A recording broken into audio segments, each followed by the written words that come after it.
Start చేద్దామా? Yes. అందులో మన ఛానల్లో ఉన్న ముందు వీడియోస్ చూసేసారని నేను అనుకుంటున్నా. చూడకపోతే మన ఛానల్లో వెళ్ళి చూడండి, సబ్స్క్రైబ్ చేసుకోండి, లైక్ కొట్టండి. టెన్షన్ వద్దు మామ, లైఫ్ గుళ్ళేది గ్యారంటీ. సర్లేరా.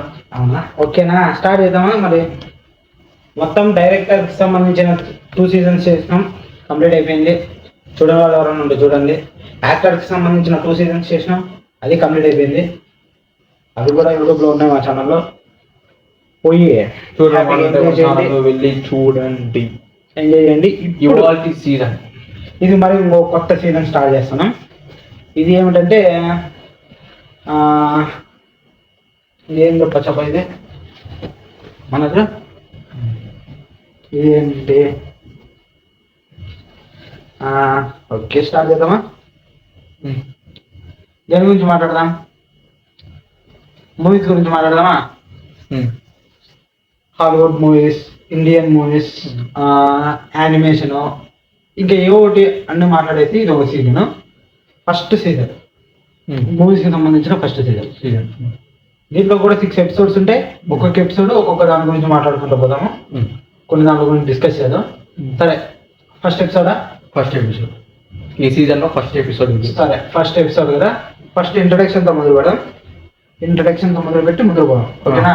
సార్, నా ప్రతి సీజన్లోనూ ప్రతి ఎపిసోడ్లోనూ చెప్పేది, కాకపోతే పేరు గుర్తుండాలి కాబట్టి, కొత్తగా వచ్చిన తెలియదు కాబట్టి మా introduction. AC Prem Kumar. My name is AC Manoj Kumar. AC Prem Kumar, AC Manoj Kumar గుర్తుపెట్టుకోవడానికి చాలా ఈజీగా ఉన్నాయి.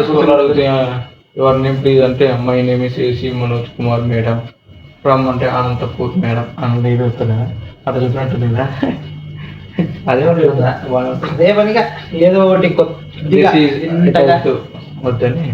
ఓకే, సరే. ఇవాళ ఎపిసోడ్లో ముచ్చటగా అంటే ఎన్నో గ్యాంగ్స్టర్ సినిమాలకు కానీ, పెద్ద పెద్ద బిగ్ ఫిలిమ్స్ చేసే వాళ్ళకి, డ్రామాతో కూడిన సినిమాలు తీసే వాళ్ళకి ఇన్స్పిరేషన్గా నిలిచిన 2 సినిమాల గురించి మాట్లాడుకుందాం. దాంట్లో మనకి నచ్చిన 2 సినిమాల గురించి మాట్లాడుకుందాం. గాడ్ ఫాదర్ గురించి, స్కార్ఫేస్ గురించి మాట్లాడుకుందాం. గాడ్ ఫాదర్ గురించి, స్కార్ఫేస్ గురించి మాట్లాడుకుందాం. గాడ్ ఫాదర్ డైరెక్టర్ పేరు చెప్పు. Francis Ford కోపోలా. హీరో పేరు చెప్పు.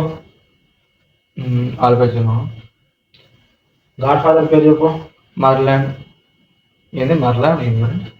బ్రాండో. గాడ్ ఫాదర్ చేతిలో ఉన్న పిల్లి పేరు చెప్పు. పిల్లి టోనీ. ఊరికన్నా నిజం అనుకుంటున్నా, దాంట్లో అసలు పేర్లు ఏం లేదు. మీరు అంత బ్రైట్గా నమ్మితే మనం ఏం చేయలేము. అంటే పెళ్ళికి ఏం పేరు లేదంటావా? గుర్రము తలకాయ నరికేసి పనుకున్నప్పుడు పెట్టింటారు, దాని పేరు ఏం చెప్పు. వద్దా? సరే, ఓకే, ఇంకా సినిమాలోకి వెళ్ళిపోదాం. చూపు, మన గాడ్ ఫాదర్ గురించి నీకు నచ్చిన విషయాలు కావచ్చు, లేకుంటే ఒక సీన్ని బాగా హ్యాండిల్ చేసింది కావచ్చు, ఏది చెప్పు. ఫస్ట్ సినిమా ఓపెన్ ఏదో ఒక ఫంక్షన్ జరుగుతుంటది, ఆ సీన్ నాకు నచ్చింది. ఫస్ట్ ఇప్పుడు గ్యాంగ్స్టర్ క్రైమ్ అది విడిచిపెట్టు, ఒక కథ తీసుకుంటే ప్రేమ్, లవ్ స్టోరీ తీసుకుంటే కొన్ని క్యారెక్టర్లు ఉంటాయి. ఆ క్యారెక్టర్లు ఏమైపోతాయి ప్రేమ్? క్యారెక్టర్ లవ్ స్టోరీ కథలో క్యారెక్టర్లు ఏంటంటే హీరో సైడ్, హీరోయిన్ సైడ్, కొంతమంది ఫ్రెండ్స్. ఈ గ్యాంగ్స్టర్ క్రైమ్ కథలు ఏమైపోతుందంటే, ఒక వ్యక్తికి చాలా మంది తెలిసిన వాళ్ళు, ఫ్రెండ్స్ కావచ్చు, కోర్టులో జరిగిన సమస్యలు, కోర్టులో దానికి న్యాయం జరగని సమస్యలు ఉంటాయి కదా, అది వీడి దగ్గరికి వచ్చి జరిగే సమస్యలు, అట్లా చాలా మందితో బంధాలు ఏర్పడింది. బంధాలు ఏర్పడినప్పుడు చాలా మంది గ్రూప్ అనేది ఎక్కువ అయిపోయింది, చాలా పెద్ద అయిపోయింటాడు. చాలా మంది తెలిసిన వాళ్ళు ఉంటారు, చాలా మంది వీడు తెలిసిన వాళ్ళు చాలా మంది ఉంటారు. అట్లాంటి వ్యక్తి చాలా మంది ఉంటారు కాబట్టి తెలిసిన వాళ్ళు, ఫ్రెండ్స్ కానీ చాలా మంది ప్రేమ వాళ్ళంతా తెలియజేయాలంటే సీన్లు ప్రతి ఒక్క సీన్ ఉంటేనే వాళ్ళు తెలియజేస్తారు. సీన్లు లేనప్పుడు వాళ్ళు ఎట్లా తెలియజేస్తారు? ఇప్పుడు మ్యారేజ్ ఒక ఫంక్షన్ ఉందనుకో, ప్రతి ఒక్కరు దాంట్లో ఇన్వైట్ అయి ఉంటారు కదా, అందరూ వస్తే అందరి గురించి తెలిసిపోతుందని.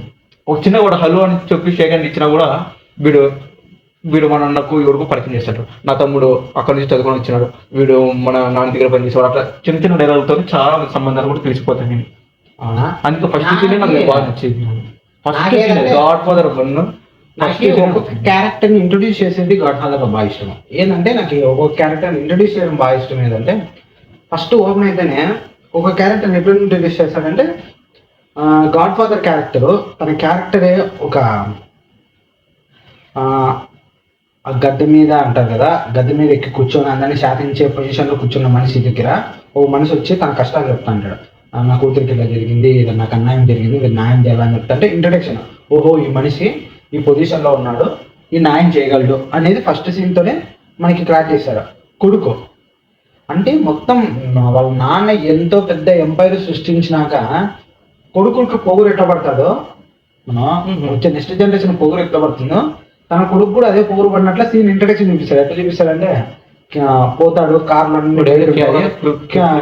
కెమెరా క్లిక్ కొట్టేవాళ్ళు ప్రైవేట్ పార్టీ మీరు అసలు అలానే లేదు, డబ్బులు కూడా ఇసిరేసిపోతాడు, కెమెరా తీసి పగలు కొట్టే డబ్బులు తీసి మహం కొట్టేసి వెళ్ళిపోతాడు.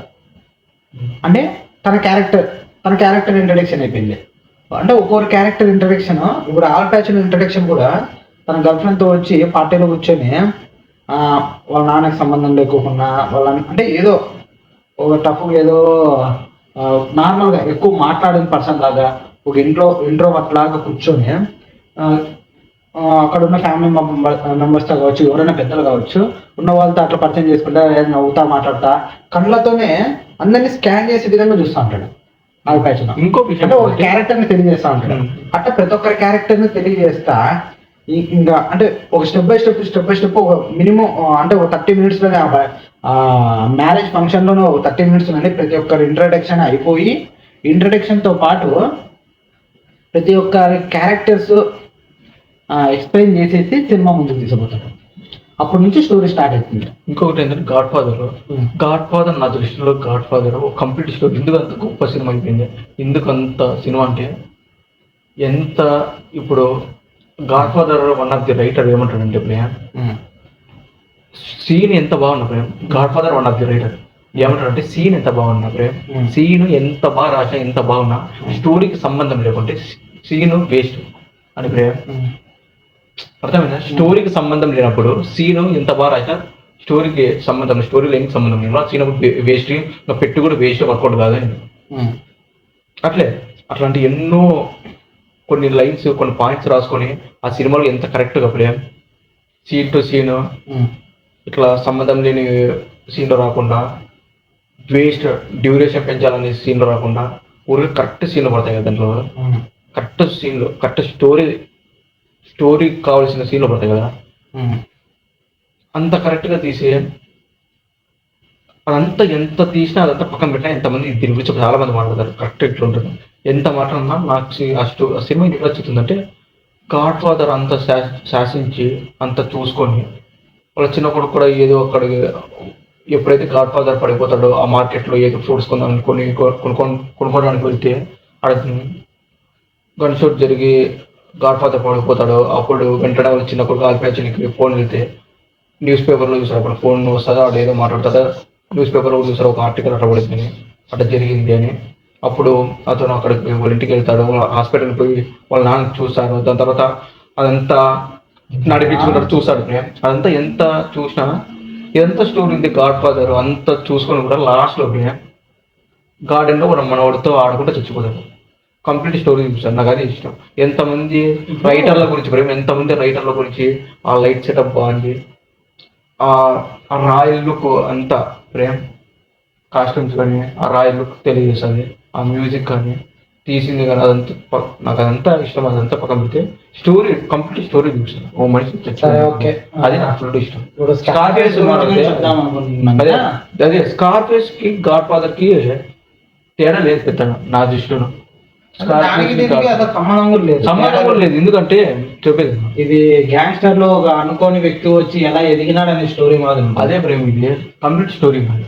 ఇప్పుడు నాకేమొస్తుంది అంటే గాడ్ ఫాదర్ అది స్టార్టింగ్ లో ఎంత గాడ్ ఫాదర్ సినిమా ఓపెన్ అవుతుంది, గాడ్ ఫాదర్ ఇట్లా చూపిస్తారు కదా. అదే వయసులో ఉన్నప్పుడు చేసే, వయసులో ఉండి పెళ్లి చేసుకొని కూడా అమ్మాయి వదిలేసి వెళ్ళిపోయి మధ్యలో చనిపోయి ఆల్పేజని వాళ్ళంతా పుట్టుకోకుండా ఉంటే ఎక్కడ స్టాప్ అవుతుందో అక్కడికి సినిమా అనిపిస్తుంది.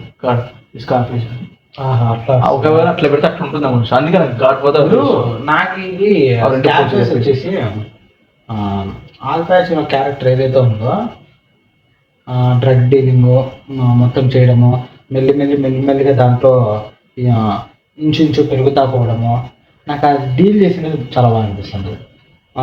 ఏ సీన్ అంటే నాకు కొద్దిగా బాగా అనిపించే సీన్ ఏదంటే ఇంటికి పోతానే వాళ్ళ అమ్మకి నచ్చదు, ఇంట్లో నుంచి ఎప్పుడో వెళ్ళిపోయింటాడు కదా, ఇంటికి పోతాడు నచ్చదు అంటే డబ్బులు సంపాదించేసిన ఆనందంతో పోతాడు.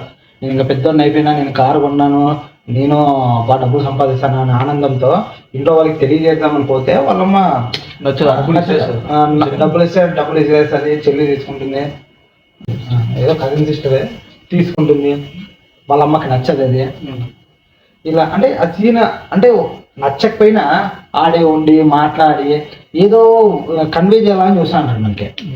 సర్లే అయినా సరే ఓకే, నేను ఇన్నాళ్ళు లేను కదా, కరెక్టే నేను చేసి తప్పే, కాకపోయినా నేను ఎవరి కోసం డబ్బు సంపాదించాలనుకున్నానో నాకే అర్థం కాకుండా ఒక క్వశ్చన్ మార్క్ వేసి పారేసినారు మీరంతా అనే ఒక డైలమాలో ఉన్నట్లు అనిపిస్తుంటది హీరో ఆ సిచ్యువేషన్లో.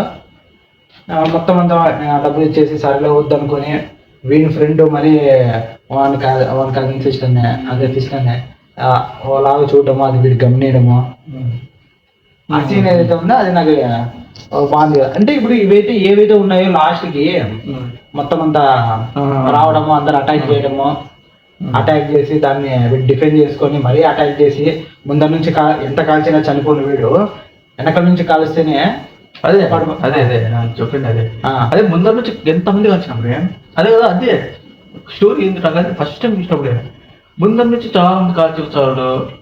ఆ మనిషి కూడా గన్ను తీసుకుని ముందర నుంచి ఎంతమంది కాల్చినా కూడా అట్లే మంటి నడుచుకుంటూ కాల్చేస్తాడు.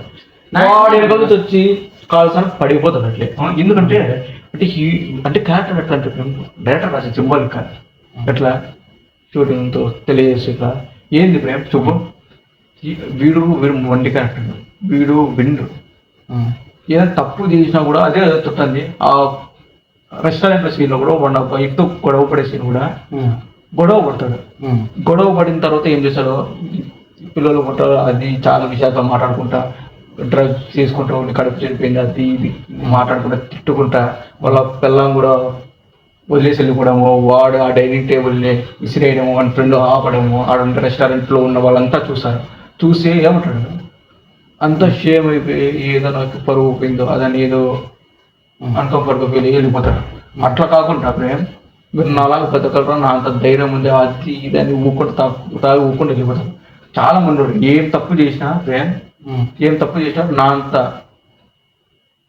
నా అంత మెంటల్, నా అంత పిచ్చోడు ఎవడు, నా అంత తెలివైనడు ఎవడు ఉంటాడు అన్నంత ఫీలింగ్ ప్రేమ్. అట్లాంటి మనిషి చాలా ఒప్పుకొని పడిపోయినాడు అని దానికి పెడితే ఎట్లా ఉంటుంది అన్నట, అంత స్ట్రాంగ్ క్యారెక్టర్ అట్లా పెడితే ఏదో ఫీల్ ఉంటుంది రైటర్ రాసినప్పుడు. అందుకు వాడు వెన్నుపోటుతో చచ్చిపోతాడు అన్నట్టు ప్రేమ్. వాడు తెలియకోకుండా ఏదో జరుగుతానే చచ్చిపోతాడు, కానీ అంత సామ్రాజ్యం సృష్టించుకున్నాడు, ఏ దానికైనా పడిపోడు అన్నట్టు అది సింబాలిక్ గా చూపించినట్టు ఎనగల నుంచి కొడతానే అట్లా అది అంటే కుక్క ఏదైనా ఒక ఎమకేస్తే కొరుకుతా తింటా ఉంటుంది. అది కొరుక్కి తినేటప్పుడు తనకి రక్తం కారింది అనుకో లోపల, అదేదో ఎమక భలే రుచి ఉందబ్బా ఇది అని అట్లే తింటా ఉంటుంది. అది దాని రక్తమే అది దానికి దెబ్బ తగులుతుందనే ఆ విషయాన్ని కూడా గుర్తించలేదు. ఆ విధంగా కుక్కలు జరిగినట్టే వీడు కూడా అడ్రలిన్ రష్ అప్పుడు ఎక్కువైనప్పుడు గన్నుతో కాల్సిన ముందర నుంచి ఎన్ని అట్లే ముందు గన్ షూట్స్ బుల్లెట్లు గాయాలైనా కూడా అంటే ఆ కోపంలో వెళ్ళిపోతా అంటాడు. ఒక్కసారి వెనకాల నుంచి అది అన్ఎక్స్పెక్టెడ్ కదా, ఎక్స్పెక్ట్ చేసింది కాదు అది, దానివల్ల పడిపోతాడు. ఇప్పుడు నువ్వు చెప్పిన సింబాలిక్ గా నేను ఇట్లా చెప్పిన. సరే నెక్స్ట్ ఎపిసోడ్ కంటిన్యూ చేయండి. అట్లా ఎపిసోడ్ కట్ చేసి నెక్స్ట్ ఎపిసోడ్ చూడండి. చూడండి వాళ్ళంతా అది చూడండి, ఇది కంటిన్యూ చేయండి ఇది కూడా. ఓకే.